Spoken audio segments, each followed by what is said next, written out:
Okay guys, അപ്പോൾ നമുക്ക് ക്വിക്കായിട്ട് എങ്ങനെയാണ് നമ്മുടെ ഫേസ്ബുക്കിൻ്റെ പേജിൻ്റെ പേര് ചേഞ്ച് ചെയ്യണം നോക്കാം. എനിക്ക് ഈ മോട്ടോർ സോൺ എന്ന് പറഞ്ഞ ഒരു പേര് മാറ്റിയിട്ട് എനിക്കിവിടെ ഒരു സ്പേസ് കൊടുക്കണം. അപ്പോൾ അതിനായിട്ട് ഞാൻ ചെയ്യേണ്ടതെന്ന് പറഞ്ഞാൽ ഞാനിപ്പോൾ ഓൾറെഡി പേജ് സെലക്ട് ചെയ്തിട്ടുണ്ട്. ഇതാണ് നമ്മുടെ പേജ് സെലക്ട് ചെയ്തിട്ടുണ്ട്. അപ്പോൾ നമ്മളിനി ഹോം ബട്ടൺ അടിക്കുക, എന്നിട്ട് ഇവിടെ പോവുക.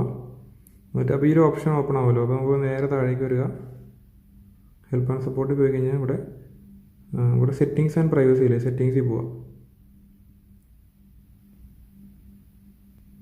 സെറ്റിങ്സിൽ പോയി കഴിഞ്ഞിട്ട് നമുക്കിവിടെ ഇത്രയും ഓപ്ഷൻസ് വരും. ഇതിൽ നമ്മുടെ പേജ് സെറ്റപ്പ് എന്ന് പറഞ്ഞ ഓപ്ഷൻ ഉണ്ട്. പേജ് സെറ്റപ്പിൽ പോവുക. ഇവിടെ നമുക്ക് നെയിമിൻ്റെ അവിടെ ക്ലിക്ക് ചെയ്യുക.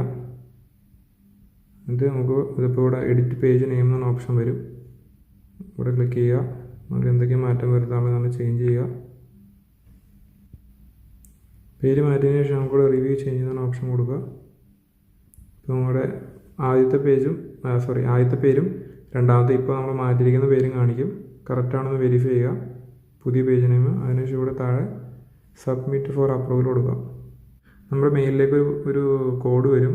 ആ കോഡ് കൂടെ അടിച്ചു കൊടുത്തതിന് ശേഷം ഇവിടെ കണ്ടിന്യൂ കൊടുക്കുക. അപ്പോൾ your name will be updated automatically if approved. അപ്പോൾ ഇനി ഫേസ്ബുക്ക് ഒന്ന് വെരിഫൈ ചെയ്ത് നമ്മുടെ ഡീറ്റെയിൽസ് ഒന്ന് വെരിഫൈ ചെയ്തതിന് ശേഷം നമുക്കത് അപ്ഡേറ്റ് ആയി കിട്ടുന്നതാണ്. അതുപോലെ മുകളിൽ കൊടുത്തിട്ടുണ്ട്, നമ്മൾ ഒരു തവണ പേര് മാറ്റി കഴിഞ്ഞാൽ നമുക്ക് വീണ്ടും 60 ദിവസത്തിനുള്ളിൽ വീണ്ടും രണ്ടാമത് പേര് മാറ്റാനായിട്ട് സാധിക്കില്ല. ഓക്കെ ഗൈസ്, അപ്പോൾ അത്രേ ഉള്ളൂ നമ്മുടെ സിമ്പിളായിട്ടുള്ള വീഡിയോ.